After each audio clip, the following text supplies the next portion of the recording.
rest of the panelists. And I'm saying that's a good point to transition to the question of education, because I saw last week members of parliament in Naivasha were very harm on the officials of the Ministry of Education, saying that they are clueless, they're not doing what they need to do.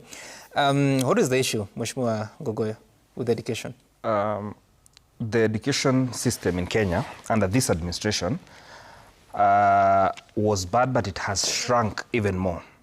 On this issue of CBC, and the issue of grade 10, which this is the first grade 10 as a country, something that all of us want to see us succeed. And by the way, on this one, we don't want President Ruto to fail. It is our children who will fail.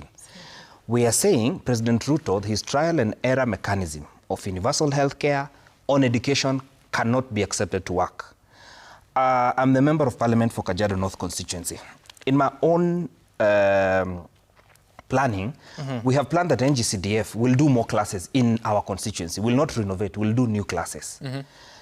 This is simply because there is a teaching norm that says a classroom a teacher. If you don't do classes, you don't get new teachers. My population, and that's the teaching norm. TSC uses, why they post a teacher to a school is because there is a class available for that teacher to be able to teach. In my constituency, I have the highest number of children in the country. I have the highest number of population of children in the country. In Kajiado North, 8 of my schools have more than 4,000 children per school. I give you an example of Kiseram Primary School, which I went. I was there to open 8 classes. We have 3,000 students, 3,700. Now, what government is doing, you have grade 10 children. You have grade 6 children who are in those classes. One, you do not provide a laboratory. You go do a loan with World Bank, you get the money, you have not done any single laboratory. They took the loan last year, January 2025. Up to date, no laboratory. Most of the children who sat for exams, save from my constituency, because I was able to buy mobile laboratories from the Ministry of Health, from the Ministry of Education, Science and Technology, and I bought it through NGCDF funds. Majority of the children of Kenya did not see what a lab is. They did an exam in chemistry, in physics, which they do not know. The science class, they never had an experience with. So when somebody tells you the president has done something on education, that's a lie. It's a pure lie. If there was anything the president was to do, number one, is to make sure that what you call a junior secondary school is achievable. And as we talk today, it's trial and error. The teachers in the primary schools are being asked by the head teachers, kindly stand in.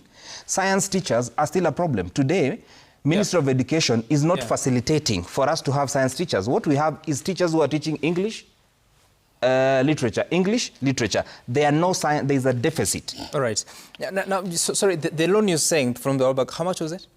Allow me to give you the details. Please check, as you do that, Sheila, your thoughts about how we are treating this transition, because even the Archbishop of Nyeri, Anthony Muheri, is saying that the government needs to up its game on this transition. We might be wasting actually a generation here.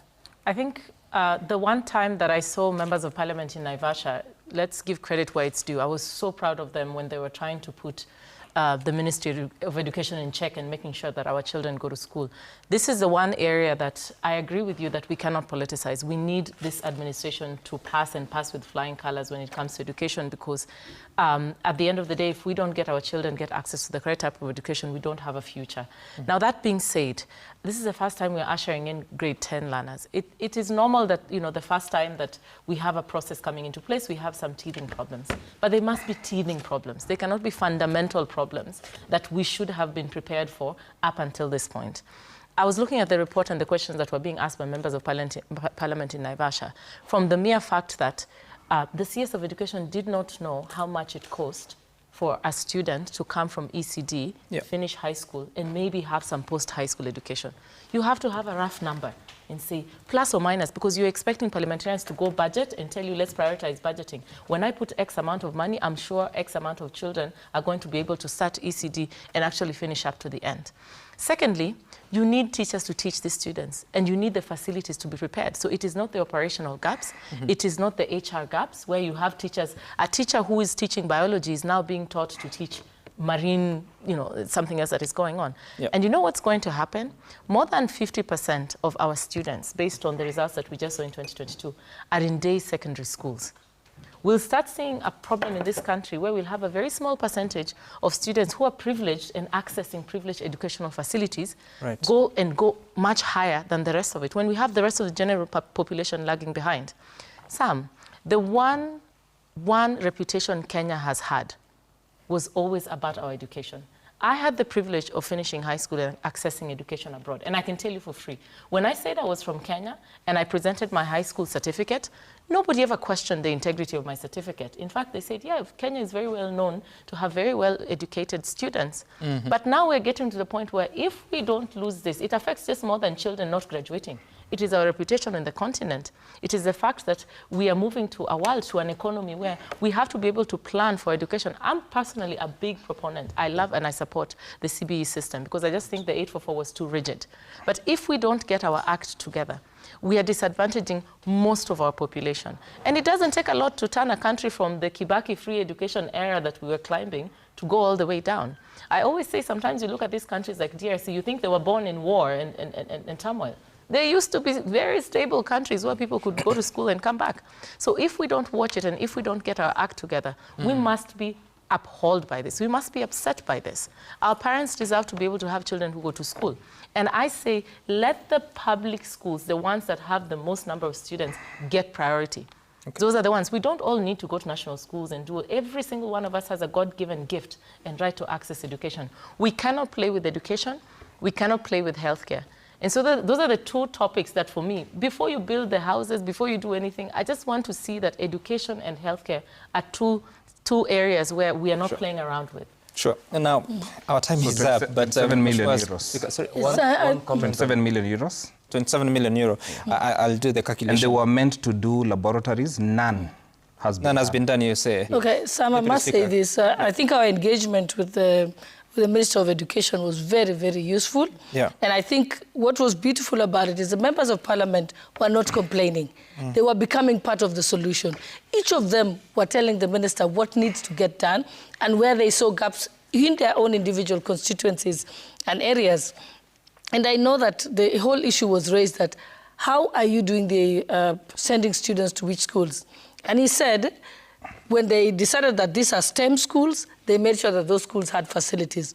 If they didn't have sufficient facilities, I'm told that there is ongoing at the moment is 1,450 laboratories that are being built at the moment. I know on the issue of classrooms, I know that when we had our own parliamentary group meeting, the president requested members of parliament, please set aside your CDF funds to do laboratories, to do ICT hubs in each of your schools, so that you can supplement what was the budget that the education department had. Even the schools that were chosen to take arts and sports, they were checking, do you have a field? Does the field need to be improved? Members of parliament, I've seen members of parliament writing to Sports Academy Kenya to try and make sure that my school has a field, it can become the arts and sports school. They have the teachers to teach the same. Yes. In fact, when you have the facilities, getting the teachers is the easiest part. Recently, I was constructing a school in my village. Yes. Pool. And when you speak to, when you have the classrooms, you will be able to get the students. And that's what I'm saying. Education is an issue. Do you have enough pool of teachers who can teach sports? Sorry? Yes, there is enough pool of teachers. They've not been taken in by the Teacher Service Commission. And that is why what is happening now is that there is a program by government to take in at least 30 to 40,000 teachers a year to be absorbed into TSC. Where the TSC has not hired teachers, I know schools where they even have 10 to 15 teachers paid by the Board of Management to have the schools. What we are saying is that what we need to do is be part of the solution. Let us all work together to ensure that the schools, because if each member of parliament paid attention to what the challenges on education in their constituency, then that will happen. And I know that after we finish the meeting, I was moderating that particular session. And I know that we came up, the clerks helped us, we came up with very good notes, and we have action points for the Committee on Education. All right. They are supposed to do a follow-up with the ministry to make sure that those are implemented. It's 8:01. 30 seconds for you, Mheshimiwa Kenan. Thank you so much. I think we must accept that there are transitional or teething problems with the current education system. That's the reality. Yeah. And when something is new, that must always happen. We must also accept that there are serious other challenges, like the issue of harmonizing bursaries.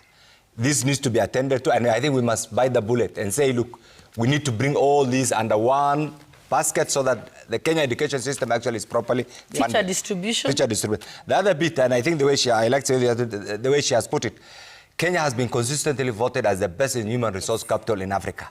That tag must remain, and we must all stand up to protect that. Defend it, yeah. Okay. The other bit, there are issues that have been, I'm surprised. People have questioned the performance of the PS. I must say this. Having a PS, Professor Bitok, having known Professor Bitok, he's an all-round technocrat. Give him an opportunity, let him work. They are new, and I can tell you right now, the exams went very well. Okay. The issue of capitation also went very well. Let us not politicize. If you have a problem with a particular individual, don't lump it with the ministry. Ichungo confirmed he's clueless. Yeah, so Ichungo confirmed. I can also, it's my turn. I can also confirm. Claimed. I can also confirm. Yeah. And having gone to the same school. With Professor Bitok? Yes, Moi University. And having been his senior, he's one of the best brains that is prepared actually. So let's give them an opportunity to do what they want to do. On the issue of politics, actually, people will... Thank you, Mheshimiwa Kenan. Yes.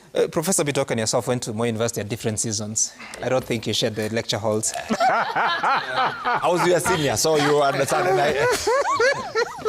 All right, now, feedback. What is it saying at Citizen TV Kenya? Sam Gituku, they are stuck to use the Citizen DayBreak. MC Rumaz, I don't think the victims of police killings will ever get justice. Even President Ruto is just doing politics with the whole issue of compensation of protest victims.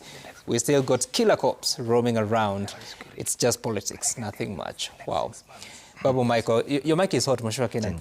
On matters compensation, I don't think this regime is serious about it. How can you stress on compensation while the perpetrators of the acts are walking free, including rogue police officers who received lots of praises from the president? Sad. Frank Orinde, the opposition is already in campaign mode, but beyond loud rallies and recycled slogans, the big question remains, what is the alternative plan? Kenya deserves clear, workable solutions, not just anger, blame, and the same old rhetoric repackaged every election cycle. Sir Nixon Dugire, I agree with the president that there be total peace in places of worship, but he cannot as well emphasize that the whole country requires the same, such that it won't be interpreted as if brutality would be waiting outside the church. And Emily, you're saying, even as we speak and condemn what happened to Gachagua in church in Othaya, let us also ask ourselves how safe are Kenyans when Gachagua is around, because he seems to attract this kind of chaos. Are we safe around Gachagua? Wow, Emily, okay. It's your say this morning. Thank you so much, Mheshimiwa Onesphorus Ngogoyo, Mheshimiwa Eden Kenan, Mheshimiwa Deputy Speaker Gladys Boss, and Sheila Olang, development economist, member of the panel. That's what I meant. MP, yeah? Asante sana. My name is Sam Gituku. See you again soon. Bye for now.